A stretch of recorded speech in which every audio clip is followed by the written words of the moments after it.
며칠 후에 바울이 바나바더러 말하되 우리가 주의 말씀을 전한 각 성으로 다시 가서 형제들이 어떠한가 방문하자 하고, 바나바는 마가라 하는 요한도 데리고 가고자 하나 바울은 밤빌리아에서 자기들을 떠나 함께 일하러 가지 아니한 자를 데리고 가는 것이 옳지 않다 하여 서로 심히 다투어 피차 갈라서니 바나바는 마가를 데리고 배 타고 구브로로 가고 바울은 신라를 택한 후에 형제들에게 주의 은혜의 부탁함을 받고 떠나 수리아와 길리기아로 다니며 교회들을 견고하게 하니라.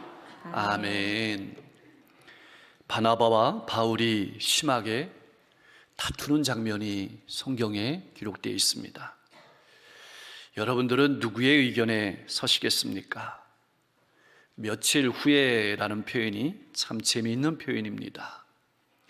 1차 전도여행을 힘들지만 또 어렵지만 잘 마치고 돌아와서 좋은 마음으로 선교에 대한 논의가 이루어졌습니다. 우리가 뭔가 기대하면서 기쁨과 즐거움으로 서로 마음을 모으면 시간이 금방 가는 것처럼 복음을 위해 정진한 시간들이 그렇게 쉽게 빨리 흘러갔다는 표현입니다. 안디옥 교회를 말씀으로 잘 뿌리내리고 양육해서 교회도 어느 정도 든든히 서가고 그러던 시간 가운데에서 2차 전도 여행을 계획하게 된 겁니다. 외부적으로는 환경이 좋게 전개가 되었습니다. 교회의 모교회인 예루살렘 교회가 이제 회의를 통해서 믿음을 분명하게 정리한 겁니다. 유대인이나 이방인이나 구원을 받는 조건은 오직 믿음 하나다. 많은 유대인들은 그 전에 할례나 또 율법을 하나님의 백성이 되는 그런 표시로 생각했거든요. 근데 이제는 분명하게 오직 믿음만으로 구원을 얻는 것임을 선언한 겁니다. 그래서 이제는 유대인이나 이방인이나 선교를 향한 귀한 기틀이 분명하게 마련되어 있고요. 또 안디옥 교회도 성장을 했습니다. 그래서 2차 선교여행의 목적은 오늘 우리가 읽은 말씀처럼 1차 선교여행을 한 각 성으로 선교했던 곳으로 가서 형제들이 어떠한가 보자. 다시 말하면 양육이 목적이었습니다. 오늘 우리가 2022년을 살아가지만 복음의 전파 못지않게 중요한 것이 뭐냐면 양육입니다. 형제들을 세우는 것만큼 중요한 일이 없습니다. 특별히 코로나 시대에 속자님과 인도자님들의 수고는 이루 말할 수 없이 중요합니다. 잘 모이지 못하는 때 속장님께서 인도자님께서 세워주고 들어주고 양육해주는 역할을 잘 감당해 주셔서 또 오늘까지 든든히 서게 된 줄로 믿습니다. 또 각 선교회에서 임원들의 수고가 중요합니다. 세우는 일도 선교만큼 중요한 일임을 여러분 꼭 기억하시기 바랍니다. 그래서 사역은 이 두 가지를 포함합니다. 전도하는 것, 세우는 것. 세우는 것에는 파송하는 것이 포함이 되어 있습니다. 그런데 하나님께서는 그 계획을 더 확장시켜서 아시아뿐만 아니라 유럽까지도 세계를 향해서 전도의 길을 열어주셨던 겁니다. 다시 말하면 오늘 우리가 섬기는 하나님은 우리가 계획한 것보다 우리가 기도한 것보다 더 놀라운 것을 이루시는 하나님이심을 기억하고 믿음으로 걸어갈 수 있기를 바랍니다. 이런 계획을 같이 모여서 의논하고 기도하며 계획할 때 얼마나 즐거웠을까요? 교회도 성도의 수가 늘어가고 성도들의 신앙도 성장하고 성숙해가고 교회도 든든히 서갑니다. 안디옥 교회가 어느 정도 자립했고 다른 교회들은 미약해서 이제 다른 교회들도 돌아보자고 제안한 겁니다. 너무 좋은 계획이었습니다. 그런데 선교에 대한 마음은 같았지만 선교에 대한 방법은, 생각은 달랐습니다. 총론은 같았지만 강론이 다른 겁니다. 큰 틀이라는 선교에서는 같았지만 선교를 이루는 방법에 대해서는 마음이 달랐습니다. 그래서 오늘 말씀해 보니까 심히 다투었다. 이런 표현이 있습니다. 그동안 선교에 협력하고 마음을 같이 모았던 바나바와 바울이 의견이 달라져서 대립한 겁니다. 바나바는 이렇게 얘기합니다. 마가 요한도 데리고 가자. 끊임없이 이 사실을 바울에게 이야기했습니다. 누구나 한 번쯤은 실수할 수 있지 않느냐. 그러니 데리고 가자. 꼭 필요한 사람이다. 아마 어쩌면 자기의 조카이기 때문에 성품상 반대하지 못했을 수도 있습니다. 사역지에 한 사람이라도 더 가는 것이 중요하지 않느냐, 그렇게 이야기했습니다. 그러나 바울은 이렇게 이야기했습니다. 한번 선교지에서 임의로 자기 마음대로 자기 뜻대로 이탈한 사람은 또 그러지 않는다고 누가 보장할 수 있겠느냐? 안 된다. 여러분들은 어떻게 하시겠습니까? 바나바는 마가의 잠재력을 도와주고 한 번 더 믿어줄 것을 요구했습니다. 그러나 바울 사도는 신뢰할 수 없다고 자기의 주장을 굽히지 않았습니다. 선교에 대해 열정은 같았지만 선교 방법에 대해서는 서로 의견이 달라서 심히 다투었습니다. 그렇다면 왜 마가 요한은 1차 선교 여행 때 선교지에서 임의로 자기 마음대로 선교지를 떠났을까? 성경은 그것에 대해서 우리에게 자세하게 알려주지 않습니다. 우리는 다만 추측할 뿐입니다. 삼촌 바나바와 바울의 위치가 역전되어서 그렇다라고 말하는 주석학자들도 있습니다.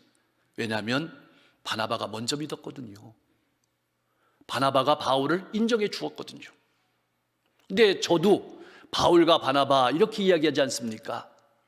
순서로 본다면 바나바와 바울이 맞습니다. 그리고 또한 마가 요한은 예루살렘에 대한 향수병, 선교여행을 많이 하다 보니까 고향이 그리운 거죠.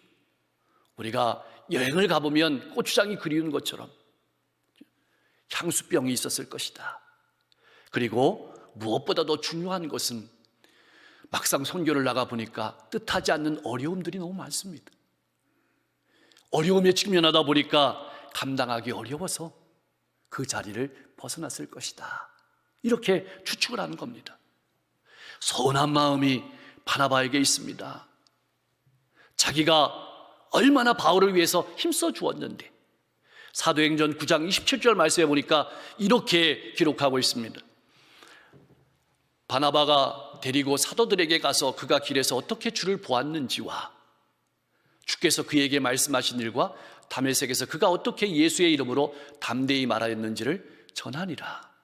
다시 말하면 사람들은 사울을 두려워했습니다. 왜냐하면 예수 믿는 사람을 잡아다가 옥에 넘기는 사람이 예수 믿는다고 하니까 사람들이 안 믿어주는 겁니다. 그때 믿어준 사람이 누구냐면 바나바입니다. 그리고 데리고 가서 소개도 시켜주었습니다. 사도행전 11장 25절 말씀에는 이렇게 기록되어 있습니다. 바나바가 사울을 찾으러 다소에 가서 만남에 안디옥에 데리고 와서, 다소가 사울의 고향인데 바울의 고향이죠. 그 바울을 찾으러 가서 거기서 데려다가 안디옥 교회에서 정착하고 목회할 수 있도록 도와준 사람이 누구냐면 바나바입니다. 그러니 여러분 한번 생각해 보십시오. 믿어주고 지지해주고 같이 아파해주고 비난을 같이 들을 각오로 옆에 서준 사람이 누구냐면 바나바였습니다. 그런데 이럴 수 있는 겁니까? 얼마나 서운했겠습니까? 그리고 안디옥 교회에다 데려다가 성공적인 목회자로 성장하도록 도와준 사람이 바로 바나바였습니다. 믿어주고 받아주고 세워주고 했던 사람이 바나바입니다. 그러니 얼마나 서운했겠습니까? 한 번 더 믿어줍시다. 마가 요한이 어리지 않습니까? 누구나 실수할 수 있지 않습니까? 계속해서 말하고 설득하였습니다. 그렇지만 말씀을 가만히 들어보고 읽어보고 묵상해 보면 바나바가 바울에게 자기가 한 일, 자기가 한 수고, 그것은 절대로 꺼내지 아는 것 같습니다. 얘기 안 한 겁니다. 내가 너에게 얼마나 해줬는데 이 얘기 입 밖으로 하나도 내지 않았습니다. 뿐만 아니라 바울을 위해서 자기의 자리도 양보한 사람이 바나바였습니다. 그러나 바울에게 자기의 일은 절대로 끄집어내지 않았습니다. 이 점이 중요합니다. 우리가 2022년 신앙의 길을 걸어갈 때 과거를 끄집어내어 협상하지 않은 겁니다. 내가 너에게 얼마나 해주었는데 그거 얘기하지 않은 겁니다. 너무 오랜 시간 동안 서로 의견을 달리하다가 결국은 감정을 극복하지 못하고 서로 피곤했습니다. 바나바와 바울의 선택은 무엇이었을까요? 시간을 달리하고 공간을 달리하는 겁니다. 우리 표현으로 하면 갈라선 겁니다. 그런데 말입니다. 중요한 것이 있습니다. 의견이 다르고 감정이 생길 수 있습니다. 그렇지만 그것이 신앙에, 그것이 선교에 영향을 주지 않았다는 겁니다. 감정이 신앙에 영향을 주지 않았던 겁니다. 새 가족을 교육할 때 제가 늘 그런 말씀을 매주 했습니다. 토요일 날은 절대로 부부싸움을 하지 마십시오. 토요일 날 부부싸움 하면 꼭 한 사람 교회 안 나간다고 합니다. 부부싸움에 예수님 터집니다. 여기에 중요한 게 있습니다. 바울과 바나바는 그것뿐이었습니다. 그것이 전부였어요. 생각이 달랐던 거죠. 이것도 바나바가 들으면 화가 날 일입니다. 바나바와 바울, 이 표현이 맞겠죠. 그러나 사람들은 이미 바울과 바나바로 부르기 시작했습니다.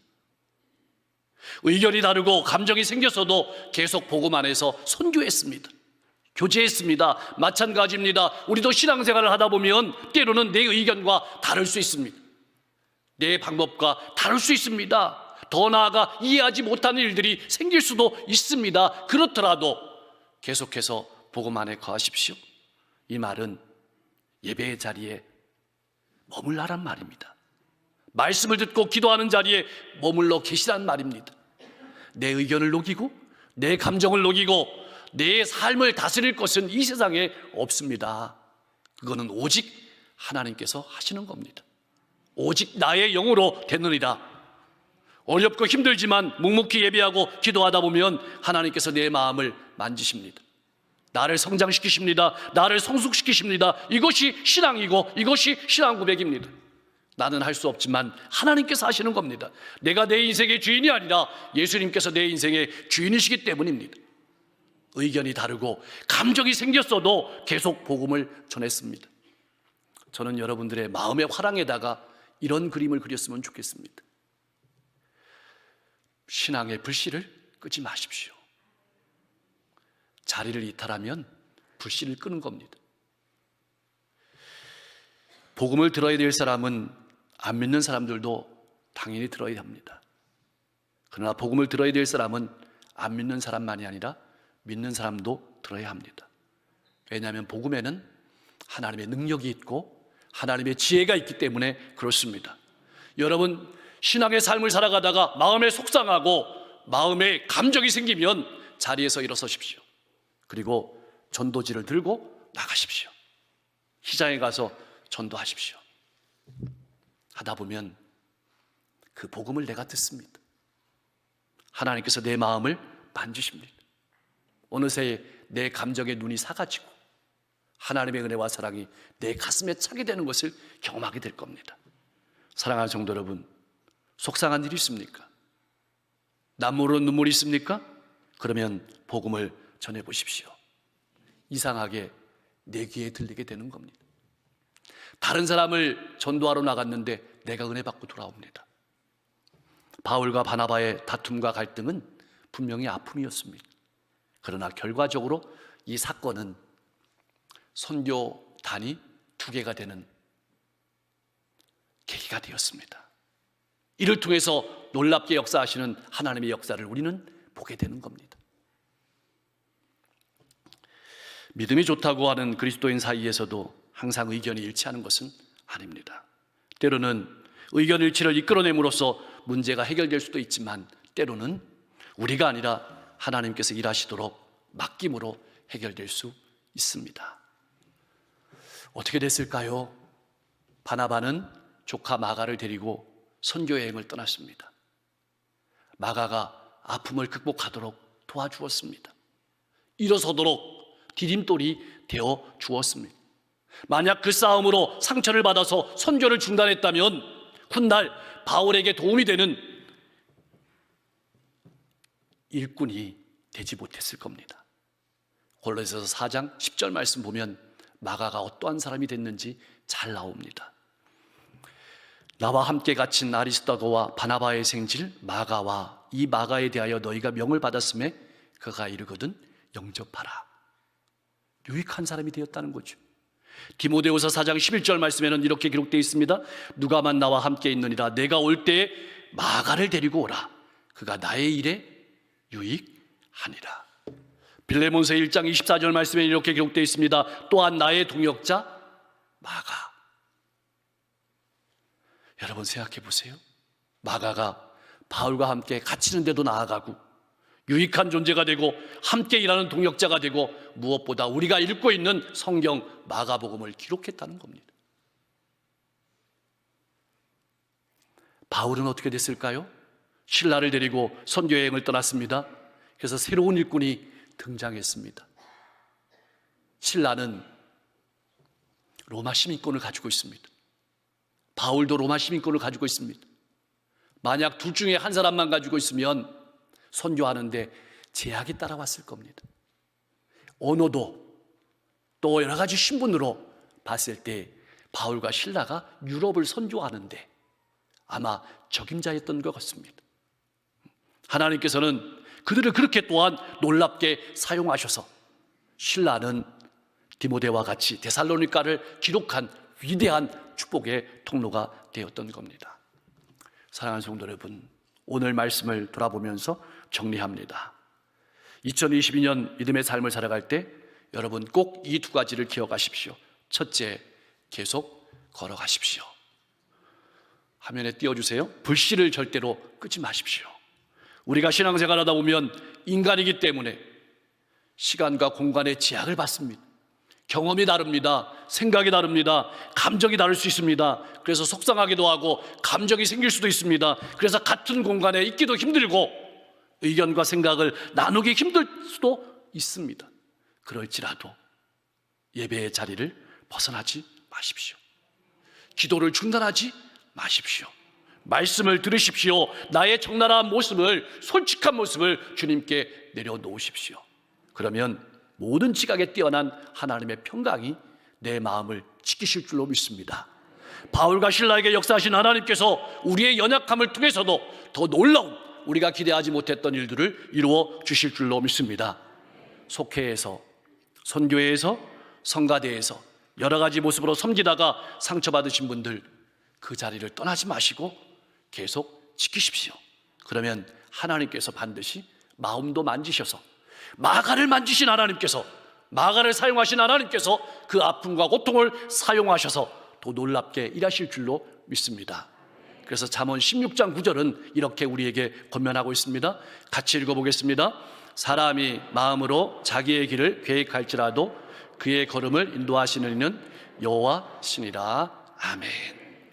둘째로는 여러분 2022년 하나님께 맡기십시오. 이 말은 우리의 한계가 있습니다. 우리의 부족함이 있습니다. 우리의 연약함이 있습니다. 우리는 그것밖에 안 보입니다. 그러나 하나님은 그 연약함과 한계, 부족함을 버무려서 놀라운 축복의 통로가 되게 하실 줄로 믿습니다. 마가는 중도에 포기한 사람이었습니다. 그러나 나중에는 유력한 사람이 되고 도움이 되는 사람이 되고 위대한 신앙인이 되었습니다. 실패를 딛고 일어서는 위대한 신앙인이 되고 마가복음을 기록하는 하나님의 도구가 되었던 겁니다. 그러므로 내 연약함에, 내 한계에 목을 쏙 들이밀고 자라와 같이 살아가지 마시고 하나님의 역사를 바라보고 하나님이 일하실 것을 바라보고 하나님께 맡기고 믿음의 길을 계속 걸어가시기 바랍니다. 과거의 찬양대로, 과거의 교사로 여러 가지 모습으로 섬기다가 중단하신 분 있습니까? 다시 일어서십시오. 마가를 변화시킨 하나님께서 우리들도 변화시키실 줄로 믿습니다. 그래서 로마서 8장 28절은 이렇게 선언하고 있습니다. 우리 같이 한번 고백하겠습니다. 우리가 알거니와 하나님을 사랑하는 자 곧 그 뜻대로 부르심을 입은 자들에게는 모든 것이 합력하여 선을 이루느니라. 아멘. 오직 하나님께서 이루실 놀라운 미래를 바라보고 복음의 여러분들을 내어 맡기십시오. 믿음의 주인이시고 온전케 하신 이인 예수를 바라보십시오. 소망 가운데 기대하고 인내하며 믿음으로 나아가십시오. 2000년 전에는 마가가, 바울과 바나바가 그 주인공이었다면 오늘 2022년에는 이 시대에는 여러분과 제가 그 주인공이 될 줄로 믿습니다. 기도하겠습니다. 2021년 코로나로 시대적으로 어려운 가운데서도 우리 성도들을 지켜주시니 감사합니다. 2022년 새해가 밝았습니다. 이 새해 모든 것이 합력하여 선을 이루는 한 해가 되게 하옵소서. 내 연약함도 내 한계도 내 부족함도 하나님 버무려서 하나님의 뜻대로 하나님의 놀라운 역사의 통로로 사용하여 주옵소서. 2022년에는 선교의 문이 활짝 열려지기를 소망합니다. 이 지역과 시대에 죽어자 하는 영혼들이 다 주님을 믿는 더 많은 영혼들이 구원을 받는 한 해가 되게 하옵소서. 뿐만 아니라 교회 안에 들어온 모든 성도들이 양육되어지고 세워지는 한 해가 되게 하옵소서. 믿음의 길을 걸어가는 영혼들, 하나님 마음이 다를 수 있고 생각이 다를 수 있고 의견이 다를 수 있습니다. 그때 불씨를 끄지 않게 하시고 묵묵히 하나님이 일하실 것을 바라보고 걸어갈 수 있는 힘을 주시옵소서. 후배와 후손들에게 우리가 기준이 되어주고 디딤돌이 되어주는 신앙생활을 할 수 있도록 축복해 주실 때 성도들의 아픔, 성도들의 상처를 만지시고 회복시켜 주옵소서. 극복하게 하시고 미래를 향해 힘차게 달려가는 2022년 한 해가 되게 하옵소서. 겸손하고 온유하고 영혼을 바라볼 때 긍휼히 바라볼 수 있는 마음을 주시고 하나님의 축복의 통로가 되어서 가정 가운데, 일터 가운데, 이웃 가운데, 지역과 민족과 시대 가운데 쓰임받는 한 해가 되게 하시고 하나님께서 역사하시는 놀라운 장면들을 바라보고 간증하는 한 해가 되게 하옵소서.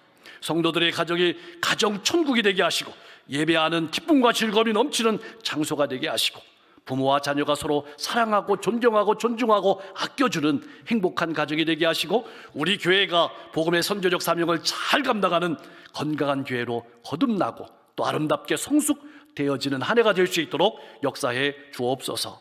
그래서 하나님의 나라가 확장되게 인도해 주옵소서. 우리 대신 복음을 두고 나간 모든 선지자님들의 발걸음을 힘있게 하여 주셔서 저들의 건강을 지켜주시고 저들에게 지혜와 명철을 허락하여 주셔서 저들이 복음을 들고 가는 곳마다 하나님의 나라가 확장되게 하옵소서. 2022년에는 이 나라가 복음으로 하나 되게 하시고 이 나라 6만 교회가 다시 한번 힘을 얻고 복음 안에서 힘차게 복음의 사명을 감당하며 일어서는 한 해가 될 수 있도록 축복해 주시옵소서. 병석에 있는 환우들 하나님 신방하여 주셔서 만져주시고 고쳐주시고 새롭게 하시고 힘있게 하여 주시고 객지에 나가 있는 군에 가 있는 모든 자녀들 하나님 기억하시고 어느 곳에 있든지 불꽃 같은 눈으로 지켜주시옵소서. 예수님의 이름으로 간절히 기도하옵나이다.